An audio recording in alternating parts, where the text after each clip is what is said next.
It is the last Sunday of the month of January 2025. Thank you so much for staying with TV47 after your dose of Sifa Sunday. It's now time for the news on News Now. Here is what is making headlines at this hour.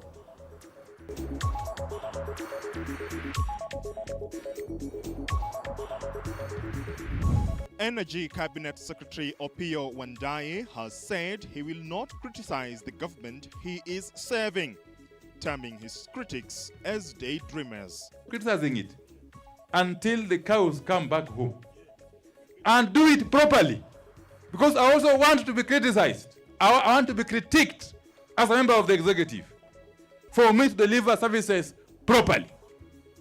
But don't expect me to join you in criticizing the executive. Narok Governor Patrick Olentutu has defended county government's decision to provide bursary funds to needy students. Hizi pesa ambayo tunapeana ili ya kusaidia sana sana sehemu kama hizi.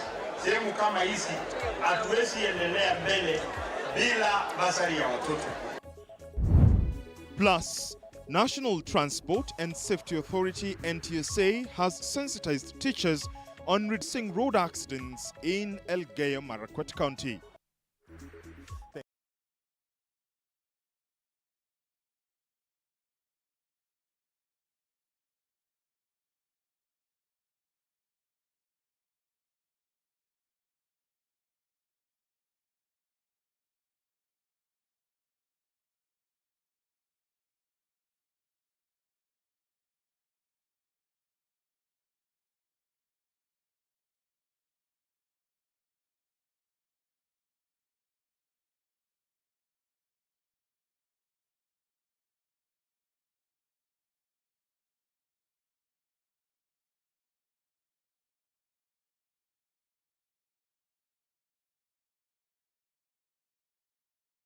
That just yesterday we got good news about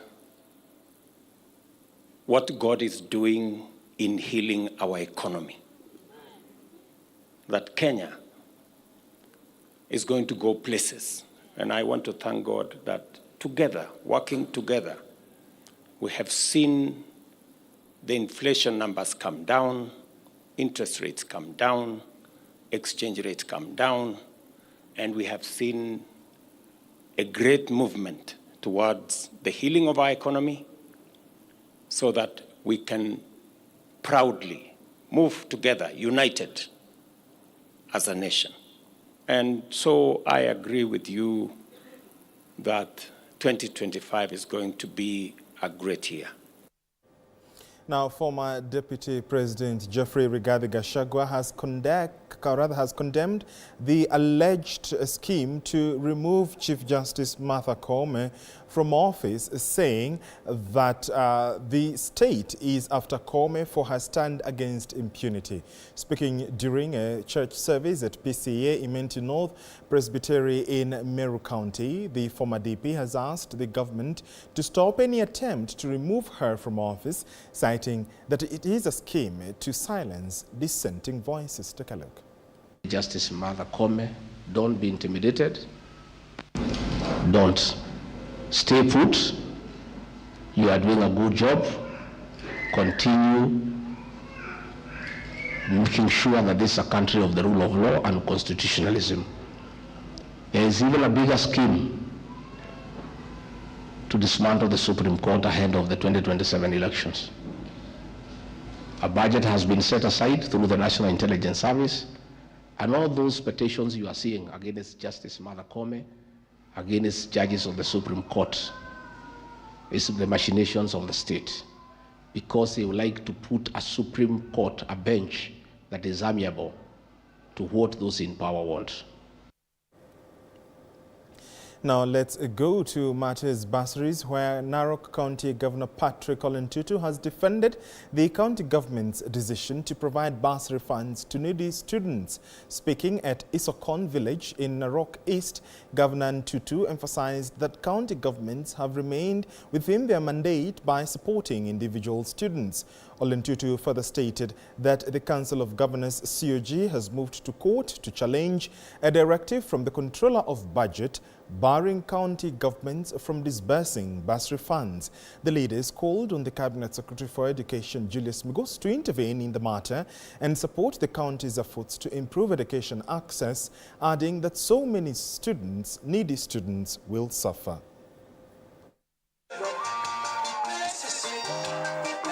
Council of Governors ya kwamba bursaries na zile pesa ambazo tunasaidia Ministry of Education sio kutoka kwetu, lakini kuna kaunti kama Naro, kuna kaunti zingine ambazo kama hatuwezi saidiana na waheshimiwa MCS, hatuwezi saidiana na national government, bado education iko mbali sana, na lazima sisi kama Kenya tukubaliane zote ya kwamba mambo ya education bado iko nyuma, na ni lazima tutumie pesa ya county government ili tusaidie hawa hizi mashule zetu. Nyingi ambazo bado ziko na udongo, nyingi ni zile ambazo bado zimejengwa na mbao, na hiyo ndio kusema kwamba tusiangaliwe kama ati tunataka kutumia pesa kwa primary school na secondary school. Ni mahitaji ya wananchi, na ni lazima sisi wengine ambao tunajua pahali tumetoka na tunajua pahali tumefika, ni lazima sisi pia tusikizwe. Now, Energy Cabinet Secretary James Opiyo Wandayi has described a section of the Orange Democratic Movement leaders expecting him to criticize the government as daydreamers. Wandayi said the party leaders opposed to the broad-based government cannot force him to criticize the administration he was part of. Speaking at Muhola village in Sikalame, Ugunja constituency during the burial of his cousin, the late James Onyango Wandayi, told his critics to appreciate the fact that the country was now on a positive trajectory with the economy back on its tracks. So those who are busy criticizing the government should continue doing so. Nobody has stopped them. Please continue doing so. But don't expect me to join you in criticizing the same government, the very government that I serve in. As a cabinet secretary, I've got more than enough avenues and platforms and fora for me to air my views. It is none of your business, you who is outside the executive, to dictate to me how I should conduct myself within the executive. So you continue playing your role of criticizing the government or critiquing it. Okay? But please understand that I cannot join you. In any event, in my previous life as a member of parliament and as leader of minority party, I don't think there's anybody who could have taught me how to criticize. I was very good at criticism and oversight and critiquing. So there's nothing new you're teaching me. And you cannot lecture me on how to conduct myself whilst I serve in the executive. It is not within your province to lecture me, okay, on how to carry myself while serving the government under the president. Okay? You do your role, I do mine. In efforts aimed at reducing road accidents in the country, National Transport and Safety Authority (NTSA) has trained the teachers from different schools in Elgeyo-Marakwet County on the importance of maintaining road safety and how to reduce accidents. According to the NTSA Director General, Dr. Andrew Kiplagat, the authority has trained teachers to be responsible in educating students in school on how to maintain safety, hence reducing accidents by 50% by the year 2028. A statement which was supported by Velma Ekesa, who is an officer from the Kenya Institute of Curriculum Development, KICD, saying that based on research done by the institute, culture change is the only way of combating road carnage in Kenya. It is meant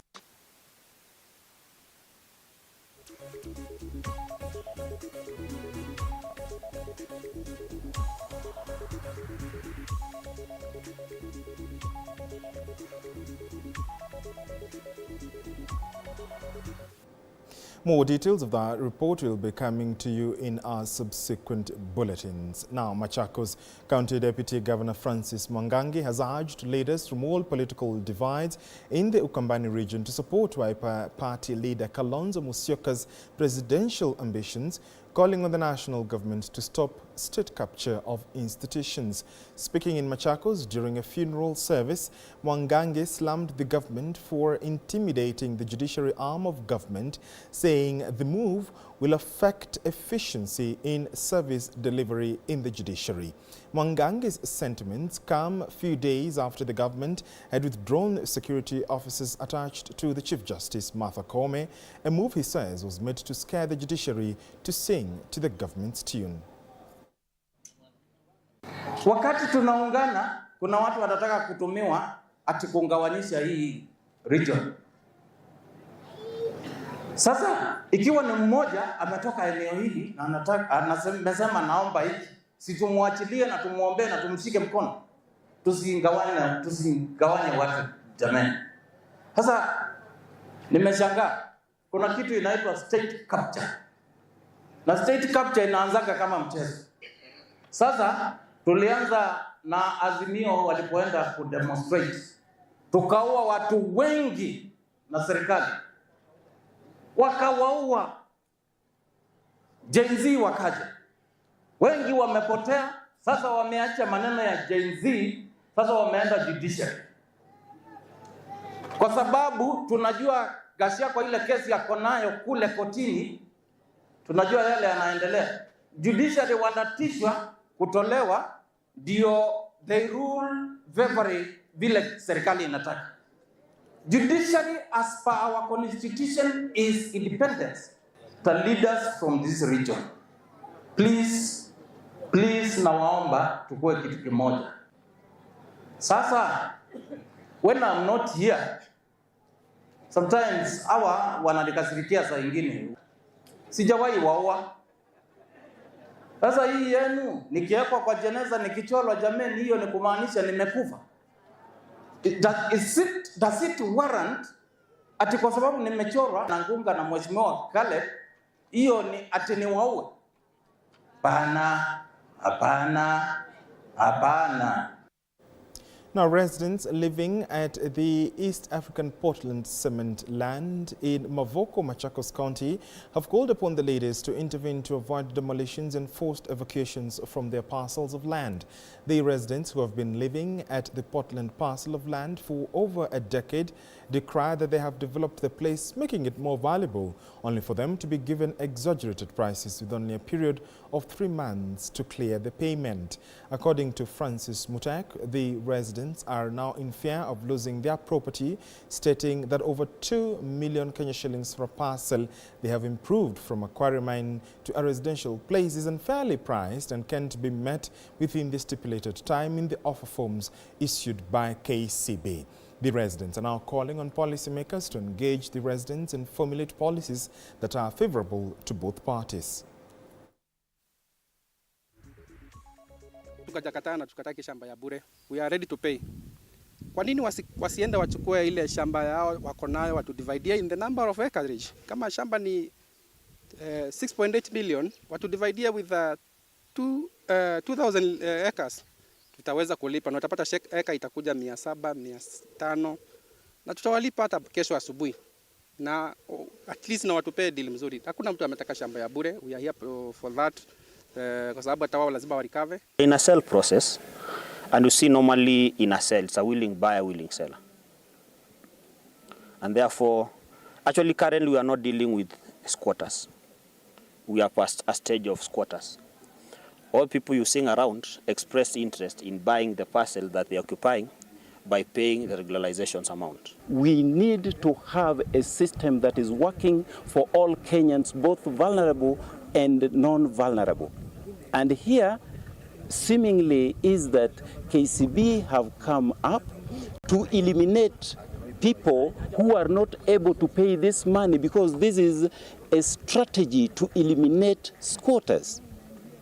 Timeline that we have been given to pay this money is really not realistic, and it is not affordable for any ordinary Kenyan. In a move to boost agricultural productivity and uphold sustainable farming practices, fresh produce farmers in Thika have been involved in a 3-day training program on the safe and effective use of pesticides. The workshop, organized by the Fresh Produce Consortium of Kenya, FPC Kenya, in collaboration with agricultural experts, empowered farmers with the skills and knowledge to apply pesticides responsibly while safeguarding the environment, human health and non-target organisms. Speaking after the workshop at Kalro Seeds in Kandara, Edward Njeri, a pesticide expert, highlighted a widespread lack of training among farmers, noting that harmful practices such as spraying crops with pesticides and harvesting them within a day. His sentiments were echoed by FPC Kenya CEO Okisegere Ojapat, who announced plans to establish a practical training college to address the challenges. And these expert teams here that have been trained, they will also then, after this, go through another training where there will be trainers of trainers, so that we can have many service providers in the villages, in every village, to be able to complement the county and the national government, other agricultural officials.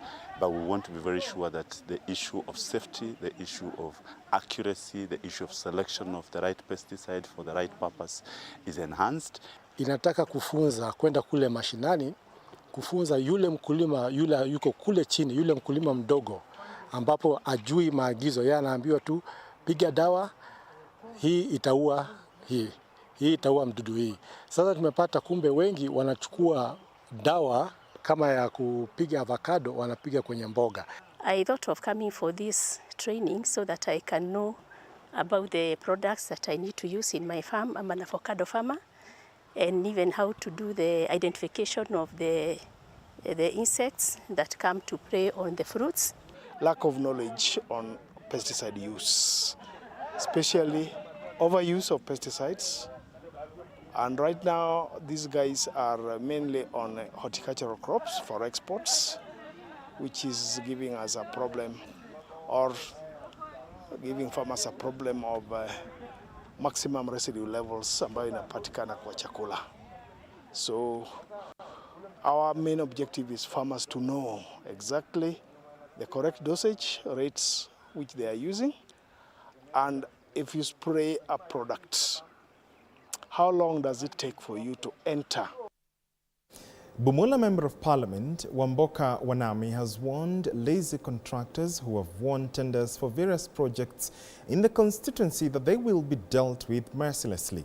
Speaking after launching the Cardinal Maurice Otunga Technical College in Tulumba, Wambua said that the NGCDF fund has contributed to the improvement of the infrastructure in the area. Wambua has urged parents in the area to send their children to technical colleges in order to deal with the challenges of unemployment in the country.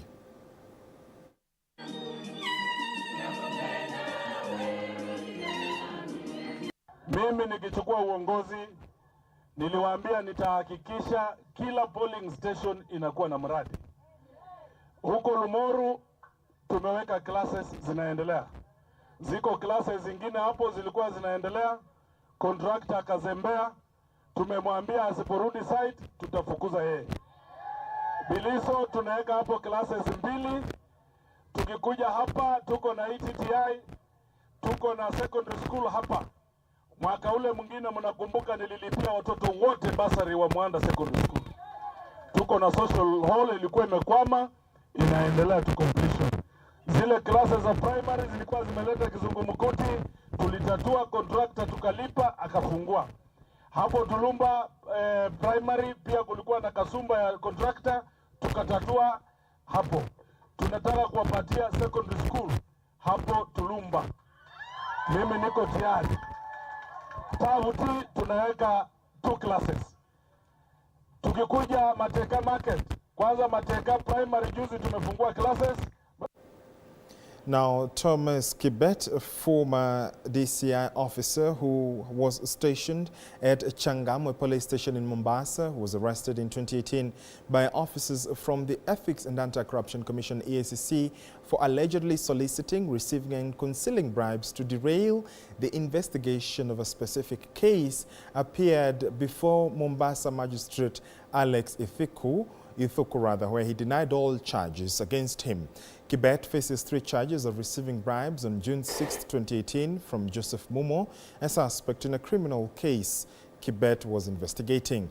The accused was offered a bond bail of 300,000 Kenya shillings with a surety of the same amount or a cash bill of 100,000 Kenya shillings. The case will be mentioned again on February 10, 2025. Having now taken plea on the 3 counts, the stakes are slightly higher in that now he faces, if of course the charges are approved, he faces fair penalties.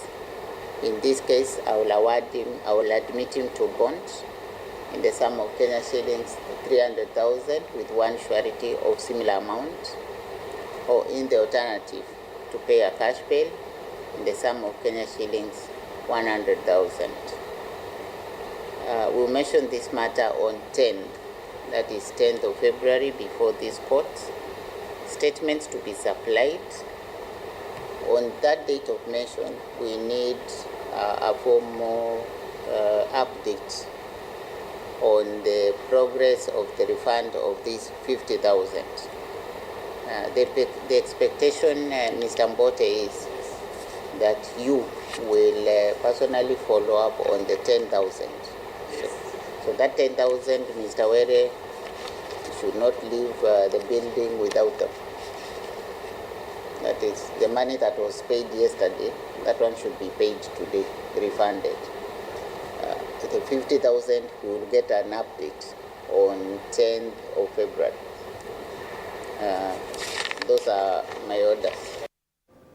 Environment ambassadors have cautioned that the current generations risk future permanent disaster if the climate change threat is not addressed with the boldness and urgency it deserves. Speaking during the International Environmental Education Day celebrations, Naro County Director of Education Victoria Mlili advised the youth to actively participate in and own projects aimed at addressing climate change challenges for sustainability of such projects. On the re-emergence of plastic bags in some parts of the country, Wildlife Clubs of Kenya, Rift Valley Regional Head Anam Echakari called on agencies concerned, among them National Environment Management Authority, to seal all gaps.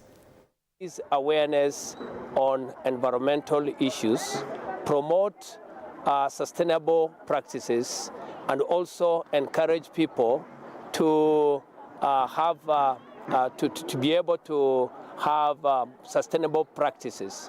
We have used the schools because the children are our main clientele. And the reason why we are doing that is because we believe that the future of this nation lies with our children. And when we empower them with the right skills, with the right attitudes, with the right mindset, then they'll be able to take up the responsibility of taking care of our environment. Wanafunzi wakizingatia mazingira, sisi ndio watu kubwa wa kesho. Tukizingatia dunia, tutaacha kutupa plastiki na pia tutatengeneza future mzuri ya kesho. There are issues that are working, they are escalating regarding the only resources that we have in Naro County, which is the Lake Nakuru National Park. So we need these arms of government to come up with a strategy that is going to involve the community and de-escalate the rising conflict that is happening in our region. Also communicating to ourselves and reflecting within ourselves. How is it that we are using what we have to conserve the environment?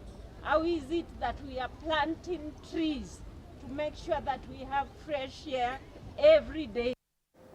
Now, the Agriculture and Food Authority, AFA, has stepped up its initiatives to enhance market access for produce and products from scheduled crops while reinforcing the legal and regulatory framework that underpins the sector. As a state-owned agency, AFA is entrusted with the development, promotion and regulation of scheduled crop value chains, which are critical to fostering sustainable economic growth and transformation in Kenya.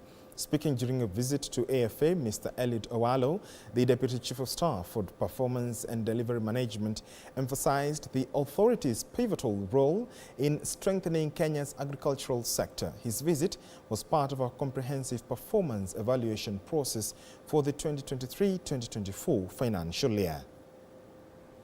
You are also expected to facilitate market access for the same, and also to ensure that there is an enabling policy, legal and regulatory environment that facilitates optimal operations in the sector. So we will be looking at what you committed yourselves to do during the period 2023-2024, with specific emphasis on the expected outputs, the output indicators and the targets that were enshrined in that performance contract.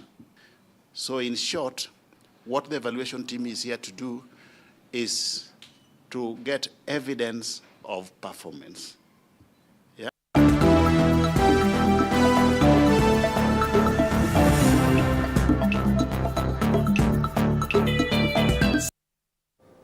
Now let's get sporty. The second edition of the Loop Safaris Gravel Series was officially launched, ushering in what promises to be an exciting year for Kenya's cycling enthusiasts. The series is aimed at nurturing cycling talent and elevating Kenya's position as a top global cycling destination. The four-leg 2025 series will start off at Tatu City on February 1st, Machakos on March 8th, Naivasha on June 15th, and conclude with the final leg at Vipingo on August 23rd. Participants will compete in 3 races categories, including 120-kilometer loop, a 60-kilometer loop, and 20-kilometer loop, designed to cater to the professional, recreational, and amateur cyclists. The Naivasha event will once again be a qualifier for the prestigious International Cycling Union Gravel World Series, solidifying Kenya's position as a premier global cycling destination. The launch of the second edition marks the beginning of yet another chapter for the Loop Safari Gravel Series, and it's a moment to reflect on what we have achieved together this year. Last year, the inaugural edition of Indeed, now the third leg of the Kenya Volleyball Federation National Women's League is currently going on at the Naro National Stadium. The morning crowd is in for a thrilling volleyball match as Prison Nairobi faced off against Prison Kenya in today's opener. Prison Kenya dominated with convincing play, wrapping up the first set at 25-14. Consistent and strategic gameplay from Prison Kenya saw them seal another set with a score of 25-19. Despite a valiant effort from Prison Nairobi, Prison Kenya maintained their composure and clinched the final set 25-18. Meanwhile, Kenya Defence Forces aims to build on their defensive strength, while KCB strives for consistent performance as they face each other this afternoon, while Directorate of Criminal Investigations are aiming to upset title favourite Kenya Pipeline, who are looking up to consolidate their top spot.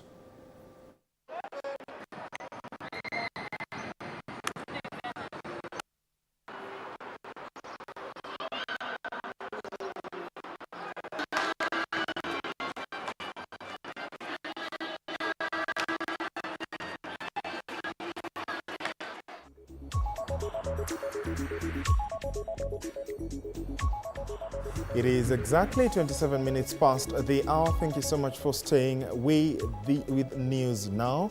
Thank you so much for staying with us right here on TV47. My name is George Maringa. I will see you next time. Stay safe and be kind to one another. And remember to look out for Moeges Williams' special feature tonight, Dreaded Resurgence, that will be airing at 7 p.m. and 9 p.m. later on today. Please, be safe and be kind to one another.